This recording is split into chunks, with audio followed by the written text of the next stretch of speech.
Here we are in Athens, Greece. We need to give you a little bit of backstory of how we got here and the situation leading up to this. So we've been planning this vacation since June of last year, and come, February? People start freaking out about the coronavirus.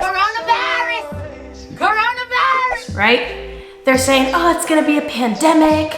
You know, we need to close our borders. Everyone's stocking up on toilet paper back home. I just want one pack. No, not one pack. You can't find antibacterial, what do you call that? Hand sanitizer, right? Well, I'm also a teacher.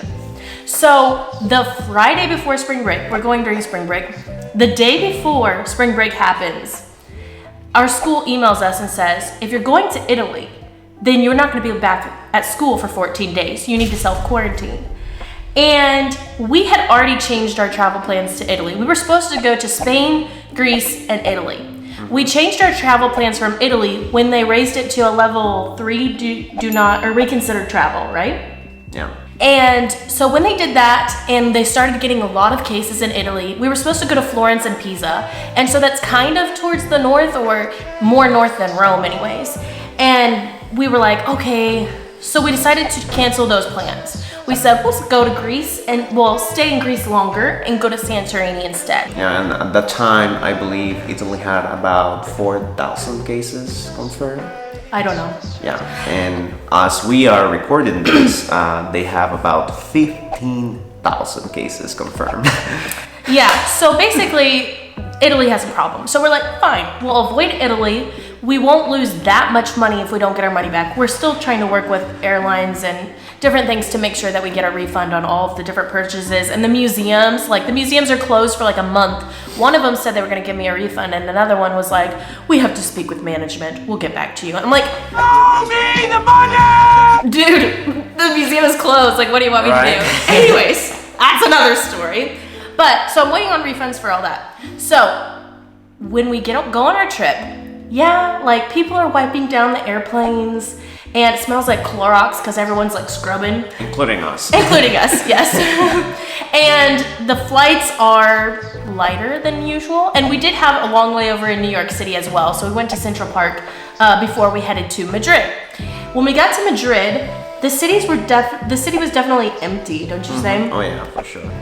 But we go about our business. We're having fun. We go from Madrid to Seville, and we love Seville. Like, we definitely want to spend more time with there. And we had an amazing Airbnb host in Sevilla. We went on a cathedral rooftop tour. What else did we do in Sevilla? We went to a flamenco show. A flamenco show.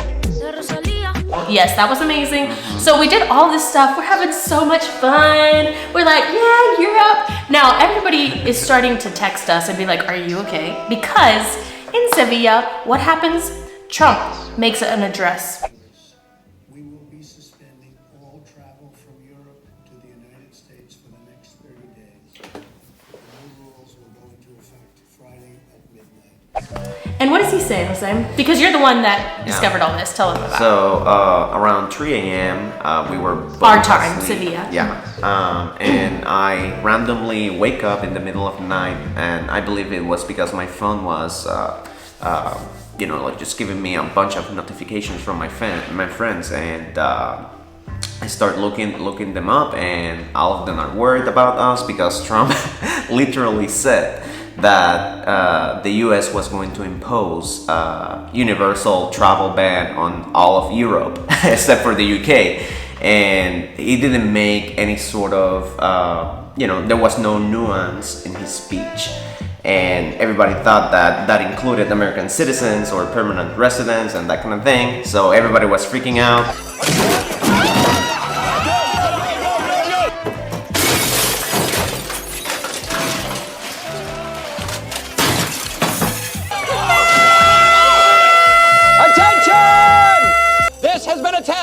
Of our emergency preparedness. There is no fire, it was only a simulation.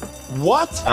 There were some reports on the news that some people spent over $20,000 just to get back home, which is insane. And, you know, I was just trying to, I got on the computer and I started, you know, I didn't want to wake her up because I knew she was really tired. So I was trying to figure out things on my own and, you know, just looking up information. And as I kept, you know, looking online, everything seemed to be more clear. You know, several important figures from the DHS or other, you know, governmental agencies were correcting Trump. Anyway, bottom line, we figured out that we were gonna be okay, but it was, I was scared. I've got to let you go. You gotta let me go. As much as I hate it, I have to. Yes, you do. But Jose didn't tell you that while I was asleep this whole time, he figured that out. He woke me up, like later, you know, Yeah, when it was time about to wake up. 3 hours later. Yeah, and he decides to show me Trump's address. No context. He just shows it to me, and he records my reaction. And when Trump says a ban on all of Europe travel, basically, we're not gonna let you back in the country, I was just like, my jaw dropped. And then Jose is like, are you scared? And I was like, why? I have to travel Europe for another 30 days? Why would I be scared of that? Yeah, I was kind of mad at her because she really liked the idea. I don't know. I was just like, oh well, like, because going on this trip, especially how everybody was starting to freak out right before we left, I was like, okay, in my mind, I'm gonna prepare myself for anything. I'm gonna pack for a month. I'm gonna make sure that I have stuff that I can work from any location online. And I'm just gonna go with the flow. Whatever happens, happens. And that's just the approach that I'm gonna take on this trip. Because if I don't take that approach, then it's gonna be really stressful and I'm gonna freak out. So that's the approach that I decided to take. Anyways, once we figured out that, hey, they're still gonna let us back in, they might just have medical screenings and we're gonna be required to self-quarantine when we go home for 14 days, I was like, that's kind of what I was expecting anyways. So I wasn't too worried about that. So we go from Sevilla to Barcelona, where we have a long layover in Barcelona, and we meet up with a friend that we met last year in Barcelona. So we had fun in Barcelona, just kind of hanging out. We kind of took a little bit more of a chill day just because we were so tired from running around in Sevilla. And then we get on the flight to Athens. And it's about like a 2.5 hour flight, right?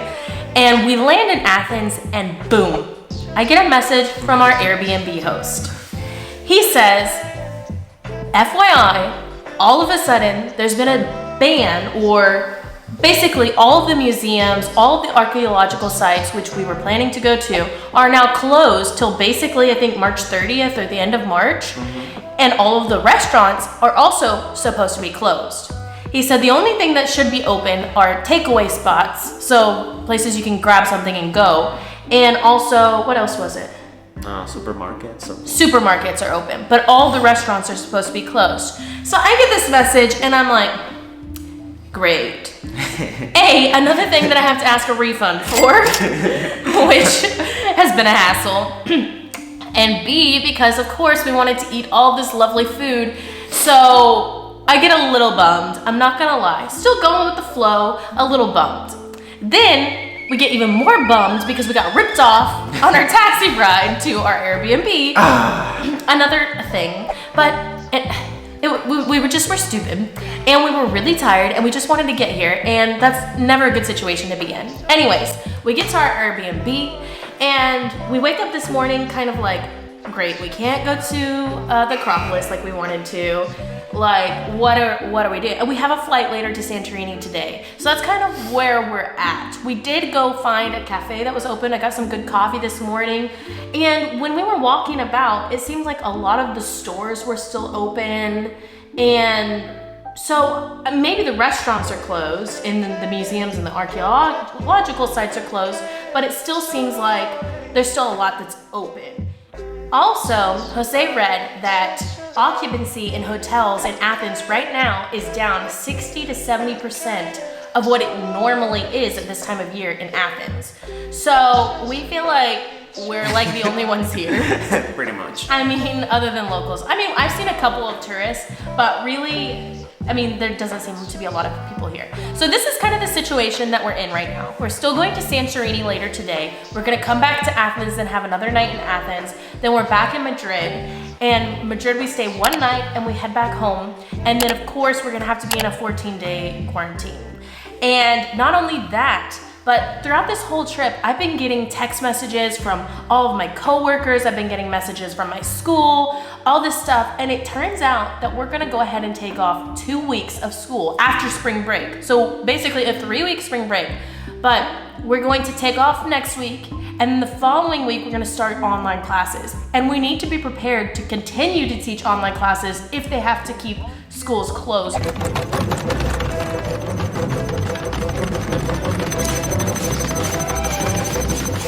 I mean, that's crazy. Everyone's having to stay home and not go to work. Everyone's starting to work from home. Schools are starting to close.